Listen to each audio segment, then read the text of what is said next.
د ذوالحجې په دې 10 ورځو کې څه خاص تسبیحات ته دا ډیر زیات ویل پکار دي ځکه ډیر زیات ثواب دی یو دا تسبیح په دې ورځ کې ډیر زیات وایي سبحان الله وبحمده سبحان الله وبحمده ځکه حدیث مبارک کې راځي نبی علیہ الصلوۃ والسلام فرمایي کم انسان چې دا تسبیحات د ورځې سل فیری وي کم سبحان الله وبحمده الله تبارک وتعالى د ټول ګناهونه معاف کوي او الله تبارک وتعالى فرض کې برکت اچي حلال او فریوان روزي الله تبارک وتعالى د نصیب کوي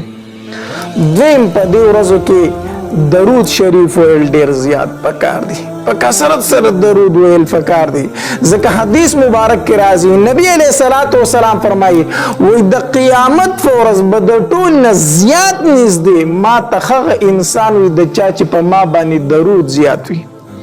کم انسان چې په نبی علیہ الصلوۃ والسلام باندې څومره زیات درود ویلي دي په میدان محشر کې به دومره نبی علیہ الصلوۃ والسلام ته زیات نږدې وي دغه انسان دریم په دې 10 ورځو کې دا عمل ډیر زیات کوي دا تسبیح ډیر زیات کوي رضیت بالله ربا وبالاسلام دینا وبمحمد نبیا صلی الله علیه وسلم دا تسبیحات زیات وای رضیت بالله ربا وبالاسلام دینا وبمحمد نبیا صلی الله علیه وسلم یو بعضی خلک یې ماته د دین اسلام متعلق قسم وسوسه راځي نو دا غي د فارم دا بهترین علاج دی چې کله شیطانی وسوسه د زړه تراتی د دین اسلام متعلق بس دا کې تسبیحات وایا رضیت بالله ربا وبالاسلام دینا وبمحمد نبیا صلی الله علیه وسلم هیڅ نشته ده یو خدا تسبیحات په دې ورځو کې زیات وایي ځکه چې دا تسبیحات څوک وي الله تبارک وتعالى ورله 15 انعام ورکوي 15 انعام حدیث مبارک کې راځي کم یو الله تبارک وتعالى تمام ګناہوں معاف کوي چې څوک دا وي دویم د ظالم د ظلم نه بنجات عمومي رضيت بالله ربا وبالاسلام دينا وبمحمد نبيا صلى الله عليه وسلم دا چې چا زیات ویل الله تبارک وتعالى به د ظلم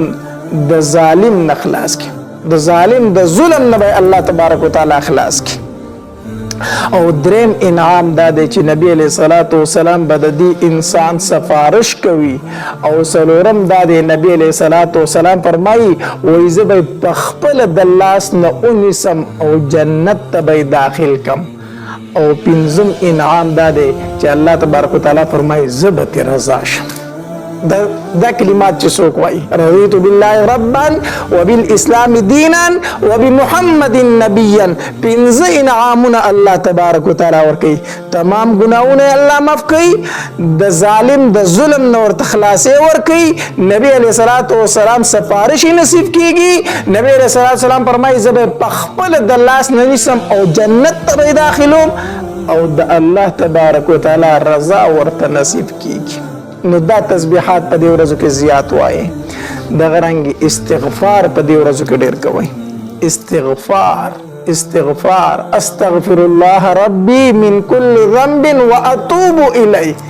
حدیث مبارک کې راځي وای کوم انسان چې د جنگ د میدان نه راو تختی د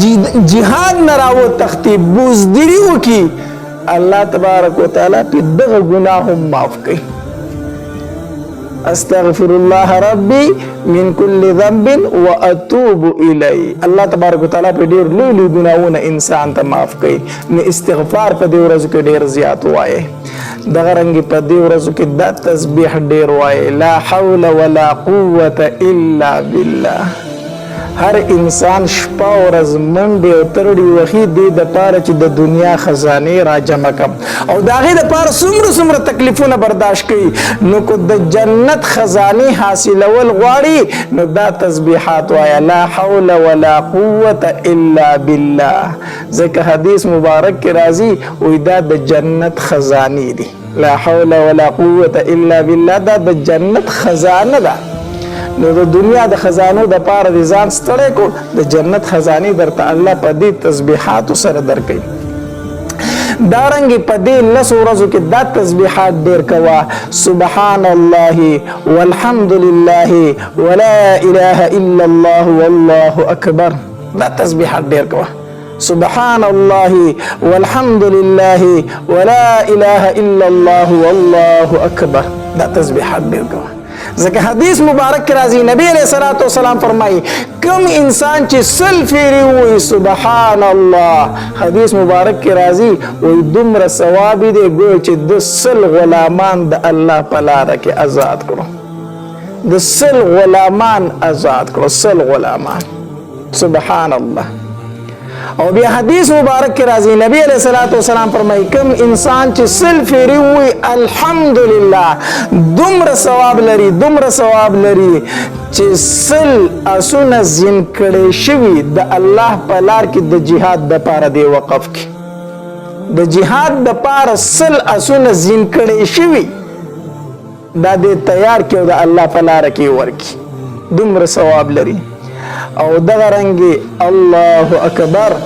سل فیری دا دومره ثواب لري حدیث مبارک کې راځي نبی علیہ الصلوۃ والسلام فرمایي یو انسان سل او خان بار کړي شوی د سامان ډک دا سل او خان راوالی په جهاد کې ورکی چاته د جهاد د پاره سل او خان سره د سامانه دا ورکول دا دومره ثواب لري چې الله اکبر تسل فیری وای او چې کله دی وی لا اله الا الله سل فیری دی دا وی کنه نو بار ته لګ اوزه د کوټینا او داسې رهبر اسمان ته وګوره کته ځان ته وګوره او بیا بر اسمان ته وګوره او بیا ځان ته د حدیث مبارک را یاد کا چې چا سل فیری وی لا اله الا الله حدیث مبارک کې راځي کو استاد د ګناونو نه د فضا د کښ استاد د ګناونو اسمان ته ورسی خو چې کله دی وی لا اله الا الله سل فیری دا وی الله تبارک وتعالى دې د ګناونو په معاف کړي څومره ثواب دی دا رنګي د عرفه روزنی ول دا هم ډیر زیات ثواب لري عرفه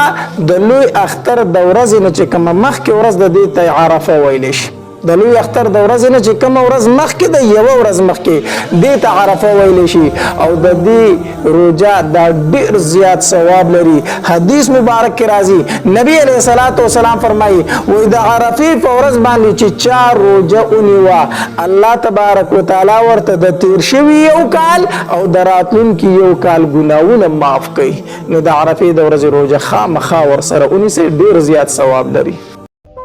دا ذکر بیانات اوریدلو لپاره زموږ یوټیوب چینل واجد اسلامیک سټوډیو سبسکرایب کې پدې بتاوس ته ان شاء الله العزیز خسته واقعیاګانې او بیانات ملاويږي او د غنټې د نشان د سر کلیک کې تاسو ته آینده نوې ویډیوګانې مخه ته راځي او د ثواب په نیت خپل مرګرو سره لازم شریکه کې والسلام ډیر مننه